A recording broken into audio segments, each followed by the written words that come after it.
இன்றைய வேளாண் தொழில்நுட்ப பகுதியில் பனையிலிருந்து மதிப்பு கூட்டப்பட்ட பொருட்கள் தயாரிப்பு குறித்து மதுரை மாவட்டம் சமுதாய அறிவியல் கல்லூரி மற்றும் ஆராய்ச்சி நிலைய உணவு அறிவியல் மற்றும் ஊட்டச்சத்து துறையின் பேராசிரியர் முனைவர் கே சாந்தி அவர்கள் தரும் தகவல்கள்.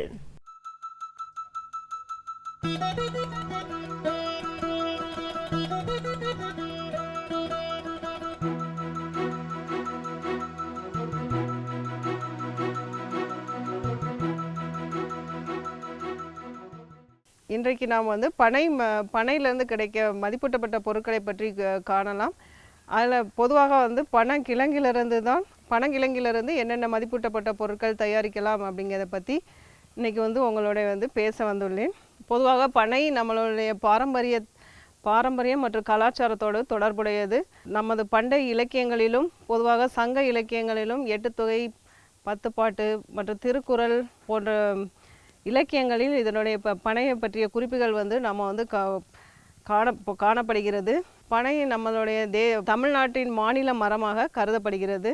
பொதுவாக பனை மரம்னு எடுத்துட்டிங்கன்னா பனையிலேருந்து அனைத்து பொருட்களும் மக்களுக்கு பயன் கொடுக்கறதுனால அது கற்பக விருட்சமாக கருதப்படுகிறது. பனையிலேருந்து என்னென்ன நம்ம பொதுவாக எடுக்கிறோம், என்னென்ன பொருட்கள் கிடைக்குது அப்படின்னு பார்த்தோன்னா, உணவுப் பொருட்கள் என்னெல்லாம் பார்த்தோன்னா பதநீர். அதில் பார்த்தீங்கன்னா பதநீர் ஆண் மரம் பெண் மரம் தனித்தனியாக 2 மரத்துலேருந்துமே பதநீர் எடுக்கிறாங்க.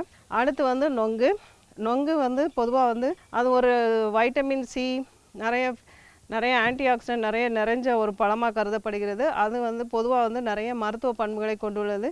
அடுத்து பனம்பழம், அதுக்கப்புறம் பனங்கிழங்கு. பனை பொருட்கள் எல்லாமே ஒரு குறிப்பிட்ட சீசனில் மட்டும்தான் நமக்கு கிடைக்கிறது. அதுவும் பனங்கிழங்குன்னு எடுத்துட்டோன்னா ஒரு பொங்கல் மற்ற பண்டிகை காலங்களில் தான் கொஞ்சம் விளையுது, அந்த காலங்களில் கிடைக்கிது. அப்புறம் ஒரு குறிப்பிட்ட ஒரு 3 மாதம் வரை தான் கிடைக்கிற மாதிரி இருக்குது. ஸோ அந்த சீசனில் கிடைக்கிற கிழங்கை நம்ம எப்படி அதை மதிப்பூட்டப்பட்ட பொருட்களாக பயன்படுத்தலாம் அப்படிங்கிறத பற்றி பார்க்கலாம். பொதுவாக பனங்கிழங்கு மற்ற கிழங்குகள் மாதிரி நம்ம உணவில் பயன்படுத்துறது கிடையாது. ஏன்னா அது எதுக்காகன்னு பார்த்தீங்கன்னா அதில் கசப்பு தன்மை இருக்கிறனால அந்த கசப்பை அதை நீக்கிய பின்பு பனங்கிழங்கு மாவு எப்படி தயாரிக்கலாம் அப்படிங்கிறத பற்றி பார்க்கலாம். ஃபஸ்ட்டு முத்திய கிழங்கை நம்ம எடுத்துக்கணும். பனங்கொட்டையை முளைக்க போட்டதுலேருந்து ஒரு 120 4 மாதத்துக்கு அப்புறம் வரையில கிழங்குகளை நம்ம எடுத்துக்கணும். அந்த கிழங்கு பார்த்திங்கன்னா ஃபஸ்ட்டு தோலை நீக்கினதுக்கப்புறம் அதோடைய அடிப்பாகம் அந்த நுனிப்பாகம் இதெல்லாம் நுனியிலலாம் நீக்கியதுக்கப்புறம் நல்லா வேக வைக்கணும். உப்பு கலந்த நீரில் ஒரு 40 நிமிஷம் வேக வச்சு எடுக்கணும். வேக வச்சதுக்கப்புறம் அதை என்ன செய்யணும்னு பார்த்தீங்கன்னா நாரெல்லாம் எடுக்கணும். அந்த நாரில் நார் எடுத்ததுக்கப்புறம் சின்ன சின்ன துண்டுகளாக அதை பிரித்து எடுக்கணும். அதோடைய சைஸ் ஒரு 2 சென்டிமீட்டர் தடிமன் இருக்க மாதிரி பார்த்துக்கணும். அதை நீங்கள் இயந்திர உலர்த்திகள் இருக்குது, அது மூலமாக உலர்த்தலாம், காய வைக்கலாம். அப்படி காய வைக்கும்போது அந்த உலர்ந்த துண்டுகள் ஒரு 6 மாதம் வரை கெடாமல் இருக்கும். இதே நீங்கள் மாவாக்கி அதை பயன்படுத்துனீங்கன்னா 3 மாதம் வரை இருக்கும். இந்த மாவை பார்த்திங்கன்னா இந்த பனங்கிழங்கை எதுக்கு பொதுவாக பயன்படுத்துகிறோம் அப்படின்னு பார்த்திங்கன்னா, பொதுவாக அது செரிமான கோளாறுகளுக்கு ஒரு உகந்த உணவாக கருதப்படுது.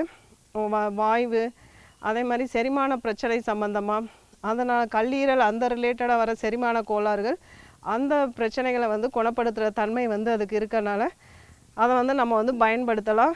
எப்படி இப்போ ஒரு 100 கிராம் நீங்கள் இந்த பனங்கிழங்கு மாவு மற்ற பொருள்களோட இப்போ சிறுதானிய மாவு இல்லாட்டா அரிசி மாவு இதெல்லாம் அதோடு சேர்த்து நீங்கள் உணவுப் பொருள்கள் அப்பப்போ அதோடு சேர்த்து பயன்படுத்தலாம்.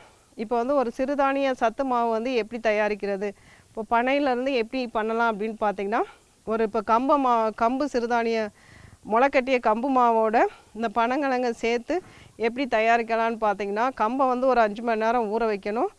அதுக்கப்புறம் பார்த்தீங்கன்னா 5 மணி நேரத்துக்கு அப்புறம் அதை ஊறினதுக்கப்புறம் அதை வடிகட்டி அதை முளைக்கட்டி காய வைக்க வேண்டும். காய வச்சதுக்கப்புறம் அதை மாவாக்கணும். அந்த மாவோட இந்த பனங்கிழங்கு மாவை சேர்த்து நம்ம ஒரு சிறுதானிய சத்து மாவாக கூட வச்சுக்கலாம். அதில் 10% புரோட்டீன் புரத சத்து வரும். இந்த சிறுதானிய மாவை நம்ம பாலோடு சேர்த்து கலக்கி குடிக்கலாம். இல்லாட்டி வேறு சத்து உருண்டைகள் இல்லாட்டி வேறு நம்ம புட்டு அந்த மாதிரி கூட தயாரிக்கலாம். வேறு பனங்கிழங்கு மாவை வேறு என்னென்ன செய்யலாம் அப்படின்னு பார்த்திங்கன்னா, நம்ம அன்றாடம் பயன்படுத்துகிற உணவுகளில் பண்ணலாம். இந்த சப்பாத்தி மாவு அந்த சப்பாத்தி தயாரிக்கிறதுக்கு பயன்படுத்தலாம். அதுக்கப்புறம் புட்டு மிக்ஸ் புட்டு இந்த மாதிரி இது தயாரிக்கலாம். பிஸ்கட்ஸ் அதில் கூட 30% வரை பயன்படுத்தலாம். அப்புறம் இடியாப்பம் இந்த மாதிரி இதில் எல்லாம் கூட நம்ம வந்து பயன்படுத்தலாம். பனங்கிழங்கு மாவு வந்து பார்த்திங்கன்னா 1 கிலோ பனங்கிழங்கை வந்து நம்ம வந்து உலர வைத்தோன்னா 30% மாவு தான் கிடைக்கும். அதுக்கு வந்து அதிக ஏற்றுமதி இது வந்து நம்மளுக்கு வந்து ஏற்றுமதி வாய்ப்புகள் வந்து நிறைய இருக்குது. ஏன்னா அதில் நிறைய இந்த மருத்துவ குணங்கள்லாம் இருக்குது. செரிமான பிரச்சனைகளுக்கெல்லாம் ஏற்றதாக இருக்கனால நிறைய ஏற்றுமதி வாய்ப்புகள்லாம் இருக்குது. பனங்கிழங்கு மாவு வந்து நம்ம ரொம்ப நாள் கெடாமல் இருக்கிறதுக்கு அதோட ஈரப்பதம் வந்து பார்த்திங்கன்னா 6க்கு கீழே தான் இருக்கணும், 6% கீழே இருக்கணும். அந்த பனங்கிழங்கு மாவில் வந்து பார்த்திங்கன்னா என்னென்ன சத்துக்கள் அப்படி இருக்குதுன்னு பார்த்திங்கன்னா புரத சத்துக்கள் வந்து அதிகமாக இருக்குது. அதுக்கப்புறம் நார்ச்சத்து ஒரு 7 கிராமுக்கு மேலேயே நார்ச்சத்து அதிக நார்ச்சத்துக்களை கொண்டுள்ளது. அப்புறம் நிறைய தாது உப்புக்களையுமே நிறைய கொண்டுள்ளதுனால நார்ச்சத்துக்கள் வந்து 7 கிராமுக்கு மேலே இருக்கிறனால இது வந்து நிறைய இந்த கான்ஸ்டிபேஷன், இந்த மலச்சிக்கல் இந்த மாதிரி பிரச்சனைகளை வந்து தடுக்கிறதுக்கு வந்து பயன்படுகிறது. மெயினாக அந்த மாதிரி அந்த வயிறு அந்த உபாதைகள் சம்மந்தமாக வந்து மெயினாக வந்து இந்த பனங்கிழங்கு மாவு வந்து நம்ம வந்து பயன்படுத்துகிறாங்க. இது பனங்கிழங்கு பொதுவாக அந்த பனைமரம் எங்கெங்கெல்லாம் இருக்குதுன்னு பார்த்தோன்னா தமிழ்நாடு ஒரு 7 மாநிலங்களில் வந்து அதிகமாக இருக்குது. அது குறிப்பாக வந்து தமிழகத்தில் வந்து அதிகமாக இருக்குது. அடுத்து ஆந்திரா, கேரளா, அப்புறம் மகாராஷ்டிரா, பீகார், மேற்கு வங்காளம் போன்ற இந்த மாநிலங்களில் தான் இது பொதுவாக வந்து காணப்படுகிறது. பொதுவாக அதை வந்து என்னெல்லாம் நம்ம தமிழ்நாட்டில் எடுத்துட்டிங்கன்னா அதை வச்சு நிறைய ப்ராடக்ட்ஸ் வந்து தயாரிக்கிறாங்க. பட் மற்ற மாநிலங்கள் இப்போ பீகார் அந்த மாதிரி இதிலெல்லாம் பார்த்திங்கன்னா அந்தளவுக்கு பொருட்கள் வந்து தயாரிக்கிறது இல்லை. இங்கே இப்போ நிறைய வந்து இந்த பனங்கிழங்கு மாவையே எடுத்துட்டிங்கன்னா நம்ம வந்து அந்த மாவை வச்சு வந்து நிறைய பொருட்கள் தயாரிக்கலாம். இந்த மாதிரி தயாரிக்கிறப்போ நிறைய நார்ச்சத்தும் கொடுக்கும், நிறைய நாள் வந்து நம்ம வந்து பயன்படுத்தலாம். மேலும் விவரங்கள் பெற முனைவர் கே. சாந்தி அவர்களை 09434371685 என்ற கைபேசி எண்ணில் தொடர்பு கொள்ளவும்.